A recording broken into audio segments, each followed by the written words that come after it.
Hey everyone, this is Ev with the Bluff Council. I wanted to take a quick minute, make a little hot rev about the new film on Netflix called Hitman, directed by Richard Linklater, starring Glen, Powell, and Adria Arjona. This film really surprised me. It caught me off guard, hence why I'm sitting here talking to you. So I'll just kind of go over my general broad observations and reactions to the film before I get into specific sort of spoilery things. I'll just say that the movie surprised me in a really awesome way. I was not expecting a lot. I sort of like begrudgingly backed into to checking out Hitman because it's like, Hollywood keeps trying to force Glen Powell on me. Like, all right, I know he's tall, he's handsome, like whatever, you know. Is this another like Sam Worthington? No offense, Sam Worthington. But he's just all of a sudden some guy that's in everything, and oh yeah, you're hanging out with Sydney Sweeney in the movie. Like, all right, we get it, all right. But so it was just like, okay, and it's a Netflix movie, which Richard Linklater or not, I generally am a little apprehensive about. But we put it on, and I had read some pretty positive things about it. I had read that it is a dream of a role for an actor to be able to play, and that could not be more true. I can't imagine a more fun, awesome, just like badass time than to be Glen Powell playing this role as an actor myself, and who had aspirations to be such. I mean, what fun to play so many different characters, but also at the end of the day, just be like the hot, cool guy. That's just like the perfect role. And also brainy. I mean, it's everything. I've written things for myself where I play multiple parts. What's a Snapchat? You know what? I don't care. Don't tell me. It's a way for pussies to send nudes. You know, it's like we all want that. So congratulations. You forced Glen Powell down our throats. That's what she said. And I have to say, I am a convert now. I think he does a wonderful job. I think the film sort of like, obviously, it revolves around him and his ability to be believable, funny, charming, endearing, sexy, cool, tough. I mean, he really does all of it, and a lot of people have said, and I can't agree more, that this is clearly just like a star-making role. This was a wonderful career choice for him. One scene in particular where they're going back and forth with the cell phone and the Notes app, and you know, the audience kind of knows what's going on, but you know, they're keeping secrets within the scene. And at the end of that scene, which is a really excellently executed scene, I think, he kind of turns back towards the gal, throws her a wink as he walks out the door, and I said, "You son of a bitch, Glen." Oh, you son of a bitch. All right, he did it. He had the movie star moment, so. Congratulations to Glen Powell. We'll never see the end of him now. We'll see.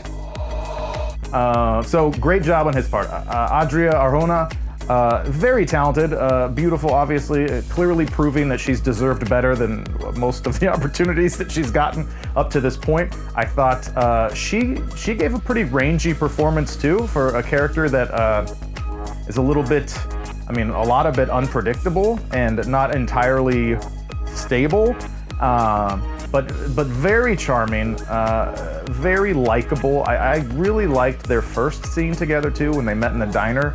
Their kind of little playful banter back and forth, but she's like really nervous and scared, and just portrayed that really well, but like you could see something kind of bubbling up inside of her, like just this desire that she's been weighed down so long by this guy she's with, and you can just see that inside of her, like, you know, nervously wanting to explore the world, and I was impressed by her too.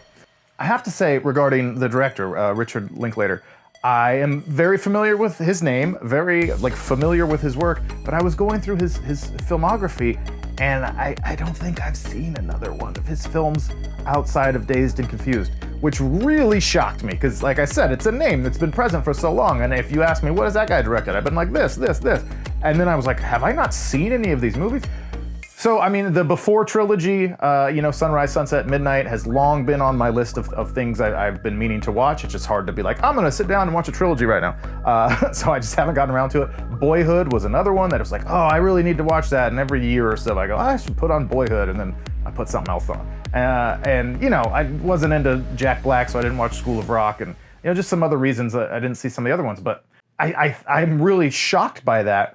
And now I'm certainly inspired and motivated to go back and explore in more depth these films I've been missing out on.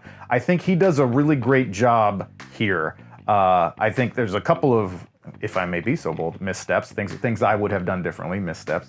But I think it's a really, really well-written film, very well-directed. I think that there are several scenes, like I mentioned a couple, the diner scene and then the cell phone notes app scene.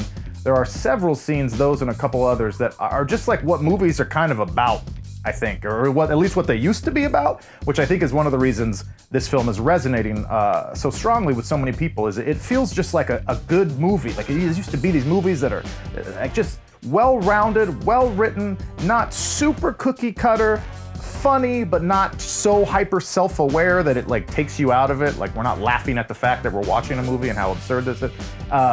Sexy, oh my God, there's sex scenes in a movie. When's the last time? It's just like a classic film in a lot of ways, which is as I hear myself say that, I go, dang, that's a bold thing to say. I'm just bold, what can I say? But I credit the director a lot with that, and co-writing it with Glen Powell is also really cool. Of course, Glen Powell wrote this for himself. You son of a bitch, Powell. Oh, so really excited to go back and look at some more of his films. I'll kind of transition now, maybe into more plot details. So spoilers from here on. I would say my only gripes, okay, mostly all positive things. My gripes are one small one kind of larger one. The small one is just plot centric, and maybe I just don't get it. So you guys can leave a comment that I'm sure will be very polite and enlighten me a little bit. But the only moment that kind of like caused my wife and I to look at each other and be like, what? Why would he do that? Was in the scene where he is, sent to meet someone that's trying to hire the hitman, and it's the gal's ex-husband or husband, and they're sitting back to, in the diner seats back to back, and he seems like he's solving that problem. He's talking to this guy, he's getting the information, and then he has this flash of emotion or something, and turns around and like exposes who he is to this guy.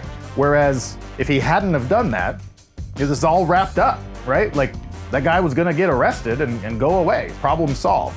But then he kind of chooses to do that and make what I would think is a lot of trouble for himself, because now that guy knows who he is. You're letting that guy go out into the wild, knowing that what he knows now about you, and Gary/Ron now has to go defend his actions there to the police department. Like it just seemed like a weird choice, and so that kind of threw me just a little bit, but not enough to obviously leave the film with a critical taste in my mouth. So let me know why you think he did that, or if I'm missing something. My other super respectful criticism is at the ending of the film, the end of the film.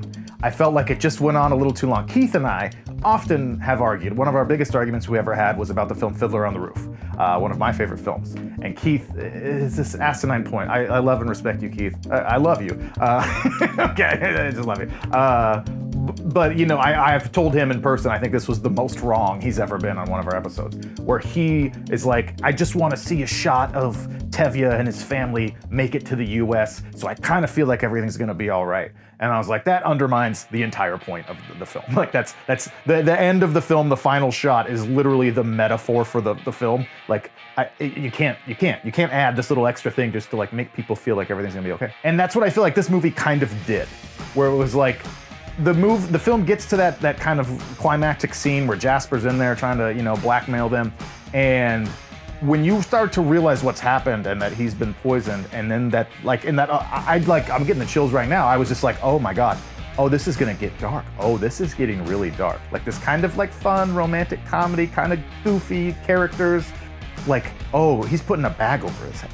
Like, oh, it's just gonna live on this shot of this guy sucking in his last breath. And I was just like, oh my God, this might be a masterpiece. Like, I was like vibrating at a very high level at that point. Like, yes. And then they kind of have their little playful back and forth, and they're talking about, where am I gonna sign the contract? I'm gonna kiss your torso. And they're in the foreground, and the camera kind of moves over to just kind of rest on this guy, this dead cop on the ground, about to take his last breath. And then he takes his last breath.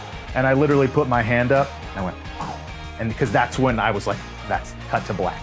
End of film. If you want to know how torturous it is to watch a movie with me, I'm like cutting the film in my head as we go.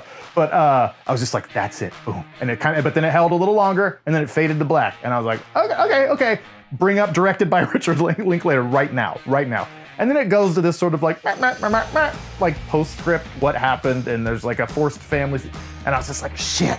Like, you didn't need that. It could have just ended right there because they had their nice little callback moment of their cuteness and that, and then you're just on this, and that to me hits so much harder about sort of some of the themes of the film and finding a person that's just the right amount of fucked upness, just like you, that you guys can coincide, and like that would have just been a better choice in my opinion, humbly, respectfully.